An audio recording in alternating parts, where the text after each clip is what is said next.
Shalom. El Eterno grandemente los bendiga.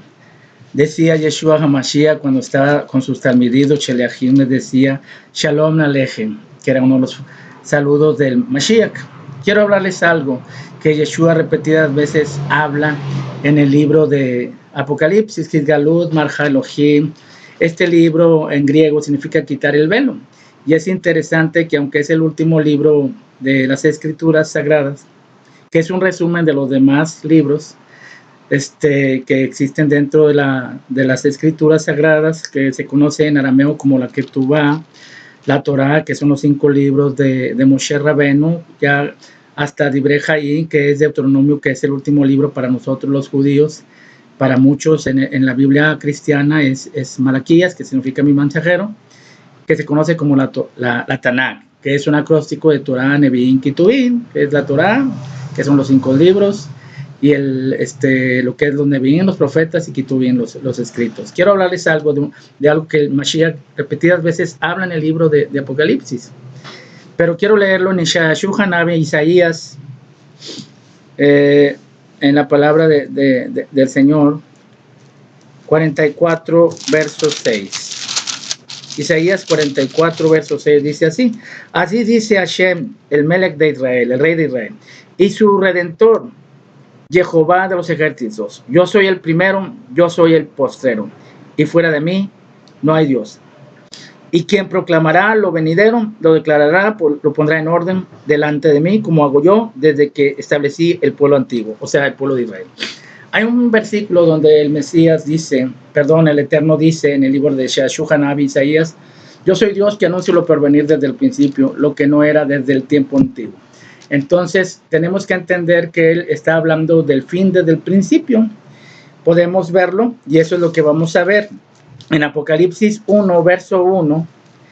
En este último libro de Apocalipsis menciona lo mismo que en Isaías 44, verso 6. En Apocalipsis, verso 1, dice así. Apocalipsis 1, perdón, es Apocalipsis 1:11. Cuando Yeshua se le aparece a Yohanan, a Juan en la isla de Patmos, a orilla del mar Egeo, donde él fue desterrado por el emperador Domiciano, ¿sí? Yo estaba en el Espíritu en el día del Señor y oí detrás de mí una gran voz como de trompeta que decía: yo soy el Alfa y el Omega, el primero y el último. Lo que leímos en el libro de Yermeshú, Jeremías 44:6, lo repite. Durante todo este Sefer, o Hol Sefer, todo este libro, es mencionado constantemente: yo soy el Alfa y el Omega, o el Aleph y el Tav, en griego es Alfa y Omega. ¿Por qué está diciendo el Mesías: yo soy el Alfa y el Omega? Porque es la clave para entender el último libro de las Escrituras. Me escribieron acerca de por qué, si yo soy judío, estoy hablando de un libro que es cristiano. Yo les voy a decir una cosa. El Apocalipsis es un resumen de los demás libros de las Escrituras. Para poder entender el último libro tenemos que haber leído primero los anteriores. Y es un libro escrito precisamente por un judío, Yohanan, que era de la tribu de Leví, era un levita, que tuvo las mismas revelaciones que Ezequiel, que también era levita. Si ustedes ven las comparaciones que hay en el libro de Ezequiel sobre los 4 seres vivientes, el trono, el arco iris, se van a dar cuenta que son las mismas cosas que vio inclusive Yohanan. Inclusive a Yohanan se le dio un rollo que él comió y le supo a miel, devash. Esta palabra devash, miel, viene la palabra Débora, abeja, y también viene la palabra Dabar, donde viene la palabra del Eterno, cuya también raíz es Midbar, donde estamos en el desierto para poder aprender la palabra del Eterno. Quien no ha estado en el desierto no puede ser portavoz del Eterno. Bueno, en el libro de Apocalipsis 1:19 dice: escribe las cosas que has visto, las que son y las que han de ser después de estas. Aquí nos da una clave para poder entender el último libro, que dice en Eclesiastés, inclusive dice qué es lo que será, lo mismo que ya fue, y no hay nada nuevo debajo del sol. Vemos otra vez en Apocalipsis 22 las cosas que ven suceder pronto, y las declaró por medio de su ángel a su siervo Juan, que ha dado testimonio de estas cosas. Y de las cosas que has visto, dice en Apocalipsis, en Apocalipsis, y aquí lo vemos. Vamos a ver la referencia para no equivocarme. En el libro de Apocalipsis 22:6 dice la palabra del Eterno. Por eso es bueno escribir, porque incluso el Señor a Habacuc, en capítulo 2, le dice, escribe lo que ves en tablas para que corriera el que leyera en ellas. Incluso a Moshe también se le dijo, escribe en ellas, yo escribiré en ellas en las tablas, alízate 2 tablas como las primeras que quebraste y escribiré en ellas lo que estaba en las primeras hasta Él, que es el Eterno escribe. Permitamos lo que Él escriba en nuestro corazón. En Apocalipsis 22:6 dice así, y me dijo, estas palabras son fieles y verdaderas, y el Señor Dios de los espíritus de los profetas ha enviado a su ángel para mostrar a sus siervos las cosas que deben suceder pronto. ¿Por qué? Porque los profetas, todo lo que está mencionado en Apocalipsis tiene que ver con todo lo profetizado por los Nevi'im. Esta palabra, Nevi, profeta al revés, significa piedra. Somos piedras vivas. El hebreo es algo maravilloso, es un idioma kadosh que tanto al derecho como al revés tiene palabras significativas. ¿Por qué estoy hablando acerca de que el Eterno está diciendo yo soy el principio y el fin?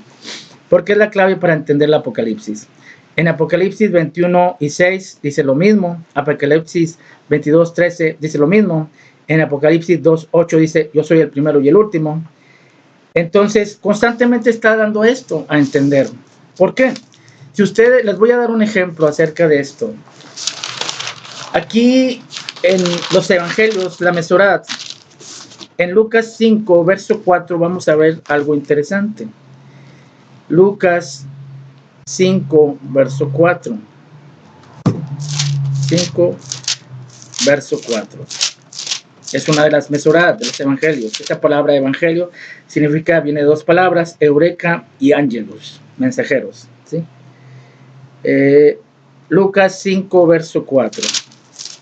¿Por qué estoy empleando palabras en español? Porque si hablo palabras en hebreo, pues va a ser muy difícil que me entiendan.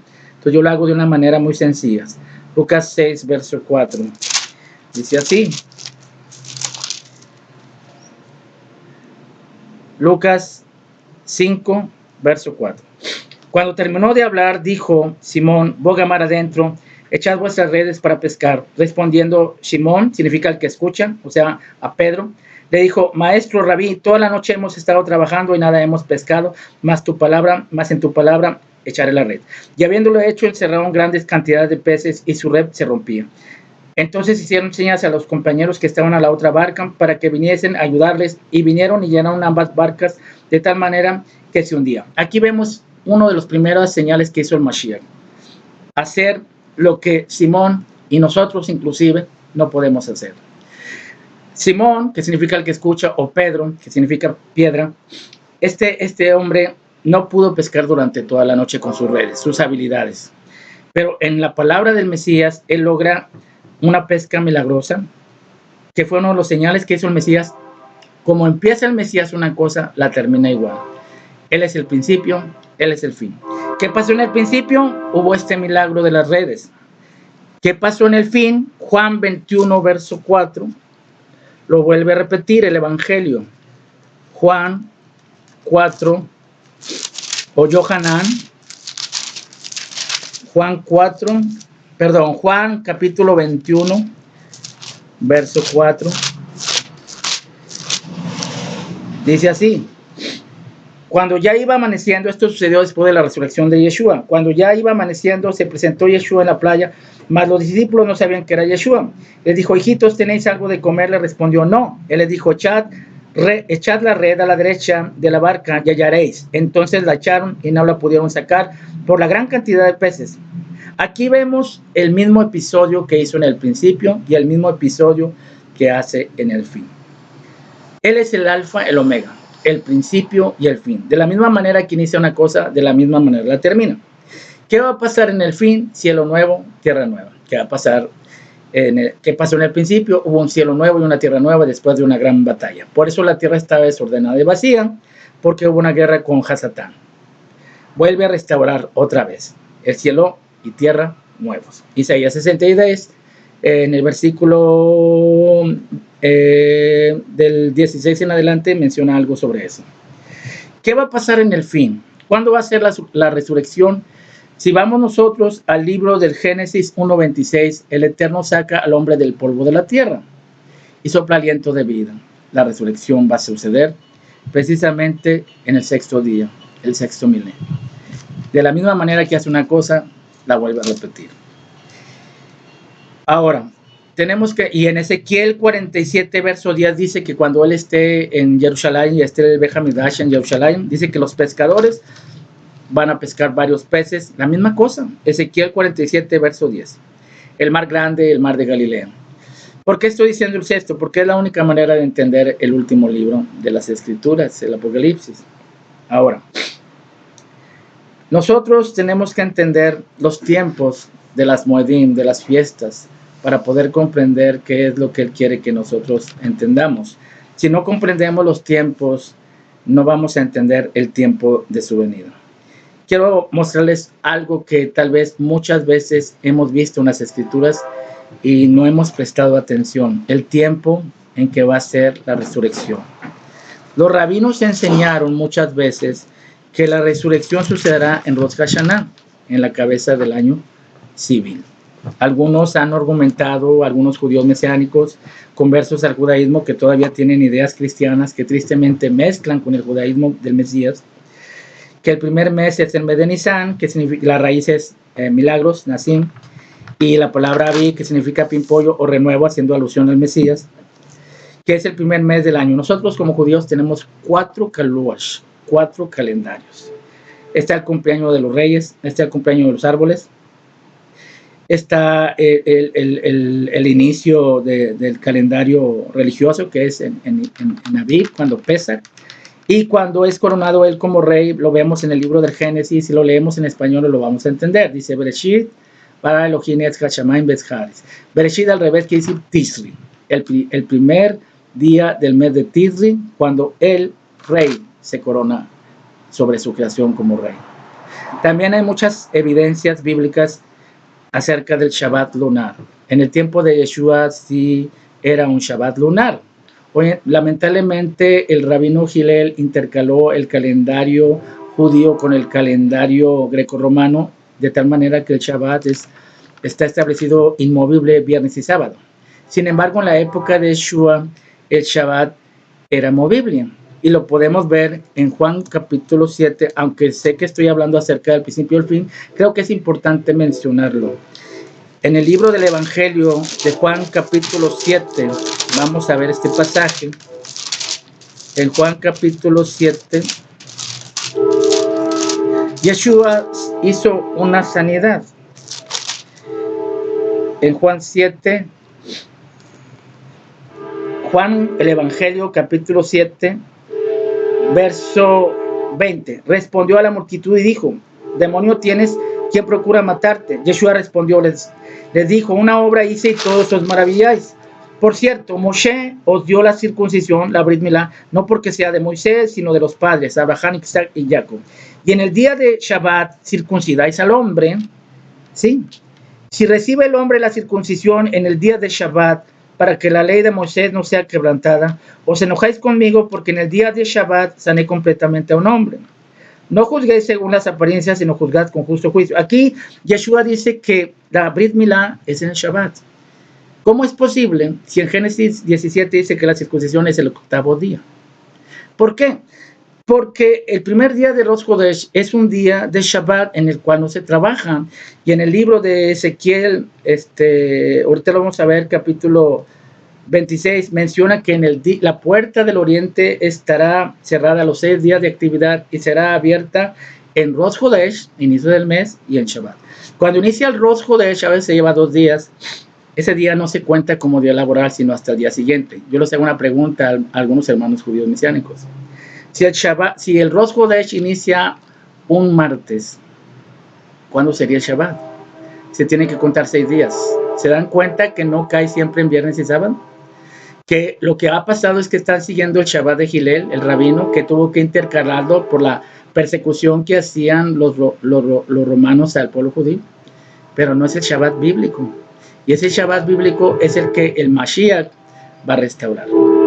El Rosh Chodesh, si cae un martes, que es día que no se trabaja, el día siguiente tiene que contarse los 6 días para que caiga el Shabbat. Es de acuerdo a la luna. O sea, lo que dijo Yeshua, en el día de de reposo, hacer la Brit Milá para que la Torah de Moisés no sea quebrantada. ¿Cuándo es la circuncisión? El 8º día. Entonces, ¿cómo es que es Shabbat? Ahora, en el libro del Génesis vemos que el Eterno ve la tierra desordenada y vacía, las tinieblas estaban sobre la faz del abismo, y que él empezó a trabajar desde la tarde de ese día. Quiere decir que al inicio del mes de Tishri, él no hizo nada hasta la tarde. Si contamos eso, nos vamos a dar cuenta que el Shabbat cae en el 8º día y no en el 7º. Es llamado 7º porque Rosh Chodesh no se cuenta como día laboral. Y lo podemos ver en el libro de Ezequiel 46. Ezequiel habla del templo. Algunos dicen que no va a haber templo.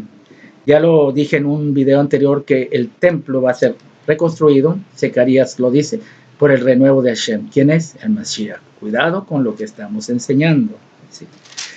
Ezequiel 46, verso 1. Así ha dicho el Eterno, Jehová. Otra cosa. Hasta Michael Rood ya tuvo que reconocer que no es Yahweh. Mal dicho Yahweh porque es una W inventada por los británicos. Es una Bab que puede ser U o puede ser O. ¿Sí?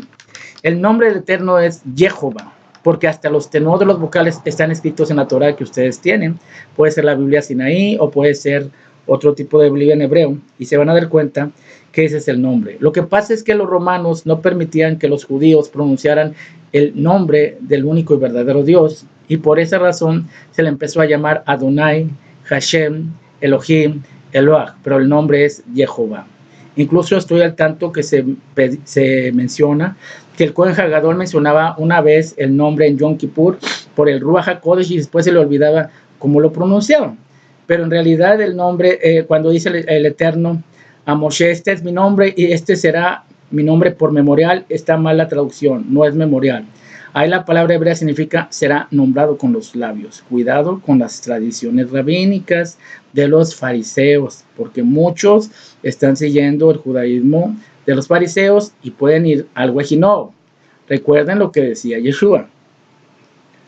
En Ezequiel 46, verso 1, así ha dicho el Eterno, la puerta del atrio interior que mira al oriente estará cerrada los 6 días de trabajo y el día de reposo se abrirá. Se abrirá también el día de luna nueva, Rosh Chodesh. Ahí está. Con estos pasajes de Ezequiel 46, verso 1, vemos que el Shabbat es conforme a la luna. Y si ustedes lo pueden ver en un Kaluash, se van a dar cuenta que en el calendario que se tiene dentro de algunas sinagogas judías mesiánicas, el Rosh Chodesh a veces abarca 2 días, a veces que hay un martes. Entonces, ¿cómo va a ser el Shabbat, el viernes y el sábado? ¿Dónde están los 6 días? ¿Se dan cuenta? Hemos sido muy influenciados por el rabino Hillel. Okay. Volviendo a lo demás, ya hablé que en el principio el hombre fue sacado del polvo de la tierra, Génesis 1:26. En Juan 12:1-2 dice que muchos de los que están en el polvo de la tierra despertarán, unos para vida eterna y otros para vergüenza y corrupción perpetua. En Isaías 66 menciona cielo nuevo, tierra nueva, lo mismo del principio, lo mismo del fin.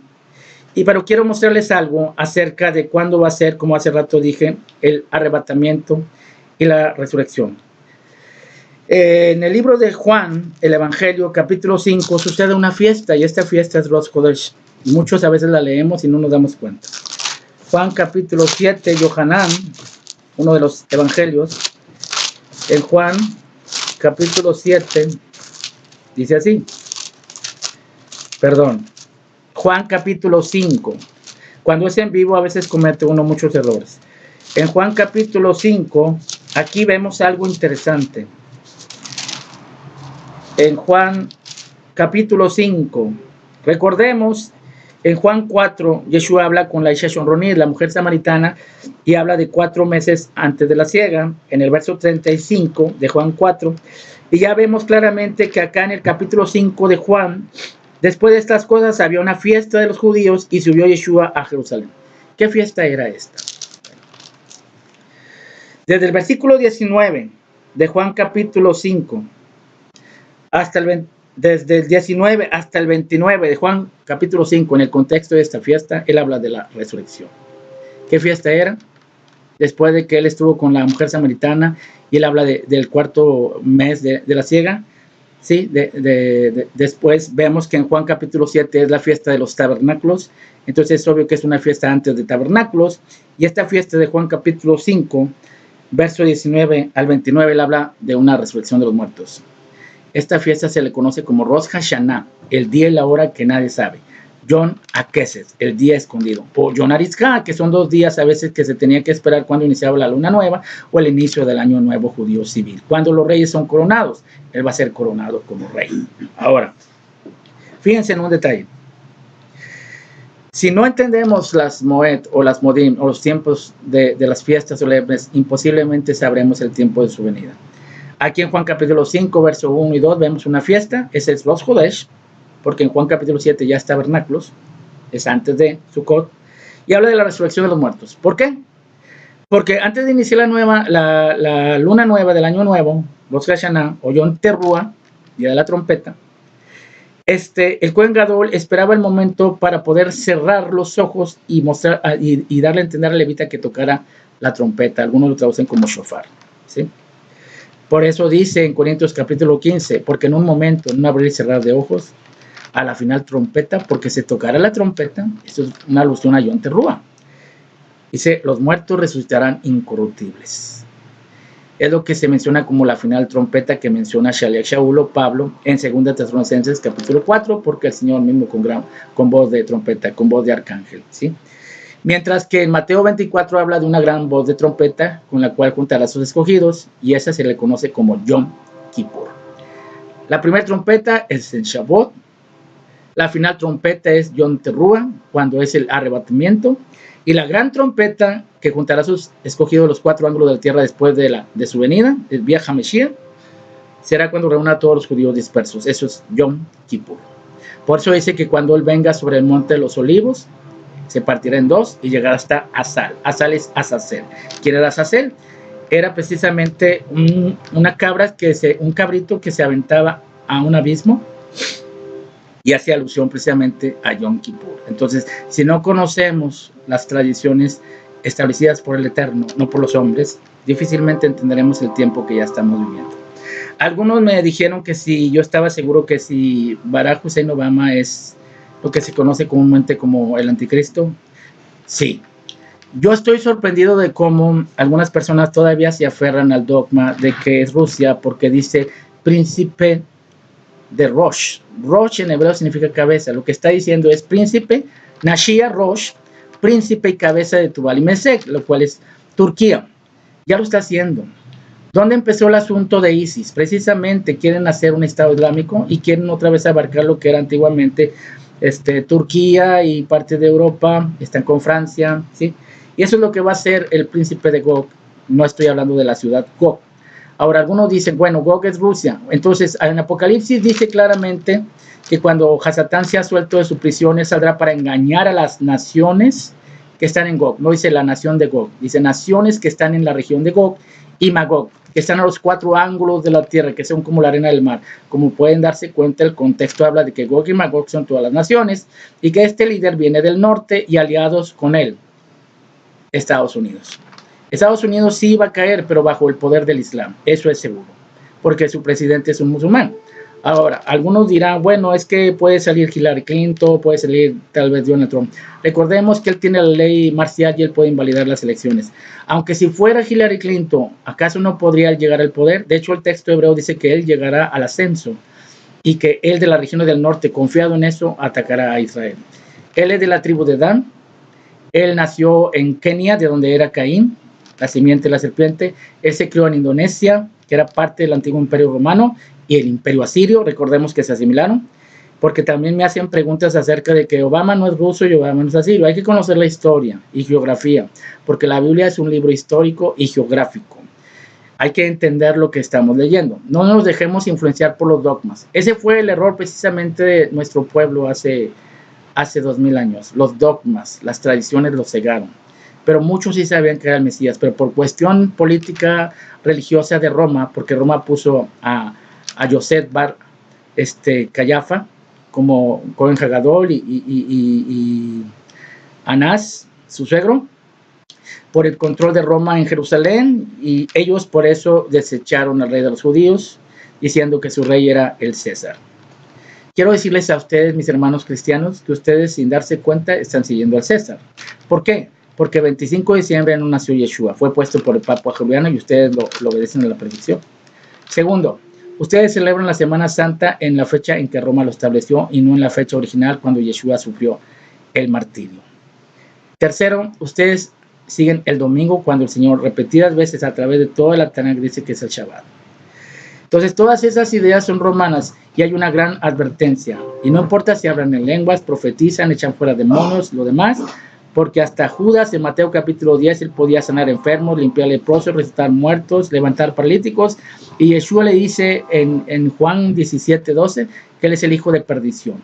Ese mismo hijo de perdición es un hebraísmo del cual no habla de una persona, sino de varias personas como Judas en el contexto de 2 de Tesalonicenses capítulo 2, verso 4, el cual se sienta, dice se sienta, tiempo presente, no tiempo futuro.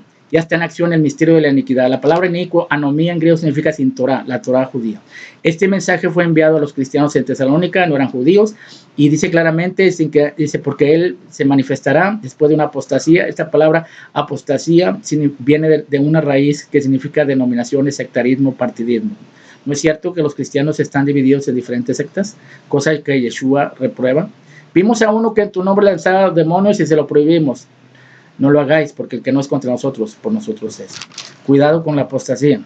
Segundo, estoy al tanto de Cash Luna y Benny Hinn, que pudieron haber hecho cosas. Yo no veo mucho sus videos.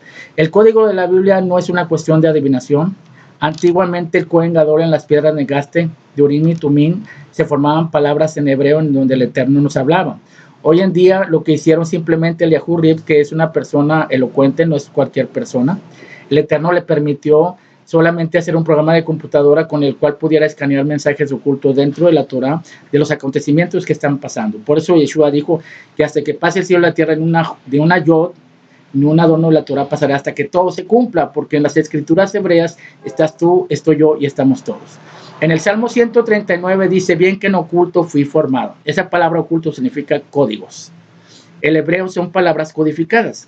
Todo el hebreo es un idioma sagrado, Kadosh, que es un idioma que hay palabras escondidas dentro del texto, porque el idioma así lo estableció el Eterno. Y eso no tiene por qué provocar nuestro enojo.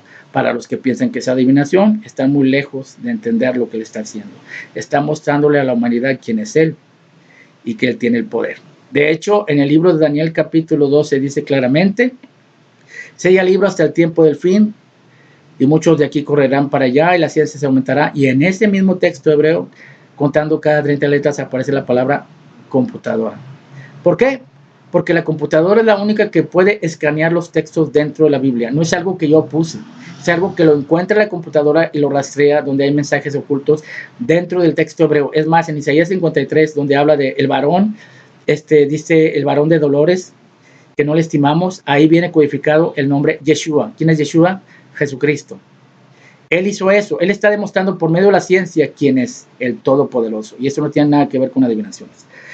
También estuve viendo acerca de que me dijeron que por qué tenía yo el menorá. El menorá es un candelabro de 7 brazos. En el libro Mishlei o Proverbios menciona que la sabiduría extendió sus 7 columnas. Representa al Mesías y ahí está codificado el nombre de Cristo, de Yeshua. Y el Eterno le dijo claramente a Moshe que hiciera conforme al diseño que le fue mostrado en el monte. El santuario de los cielos, hizo una copia exacta y en el cielo también hay un menorá. Y ese menorá o candelabro de 7 brazos que representan los 7 espíritus de Dios, las 7 fiestas solemnes, no tiene nada que ver con los planetas como algunos lo han interpretado. El que haya personas que estén usando símbolos del Eterno para ponerles un símbolo pagano es otra cosa. Ahora, la palabra pagano significa gentil. Yo les pregunto una cosa, ¿la cruz no es de origen romano? Y ahí fue crucificado el Mesías. Otra cosa, los egipcios adoraban al Cordero. Y el Señor nos pidió que nos comiéramos su Dios de ellos, el Cordero. Más tarde, Él usó el simbolismo del Cordero para el Mesías, para Cristo. Es un símbolo pagano. A ver, aquellos que me condenan. ¿Por qué me condenan? ¿Qué creen que es peor? No es peor usar símbolos paganos. No es peor seguir a Roma, a un Jesús que no es Jesús. ¿Sabían ustedes que Barrabás en hebreo significa hijo del Padre y se llamaba Yeshua igual que el Mesías? Dándole a entender el Eterno a su pueblo, y no me refiero nada más a los judíos porque no nomás había judíos, había gentiles. ¿A quién quieren que suelten? ¿A Yeshua Hanikra Mashiach, llamado el Mesías? o a Yeshua llamado Barrabás, el Hijo del Padre, un Jesús conforme a tu imagen y semejanza, como el Cristo que tienen muchos cristianos inventados por Roma sin darse cuenta. Y no solamente eso, sino hasta algunos que se están volviendo judíos mesiánicos, teniendo todavía sus ideas cristianas, metiéndolas dentro de las fiestas, y hasta llamándose y autodominándose rabinos sin serlo, diciéndole a los mismos cristianos, siendo ellos cristianos, que ni siquiera algunos han hecho la conversión al judaísmo, que el anticristo va a ser el templo judío. Si pudieran leer ese texto en hebreo y en griego, se darán cuenta de que van a cometer un grave error, porque hemos sido influenciados por esa doctrina popular de 7 años del templo, que vino precisamente un jesucita llamado Rivera, que era católico. Shalom, y el Eterno grandemente los bendiga.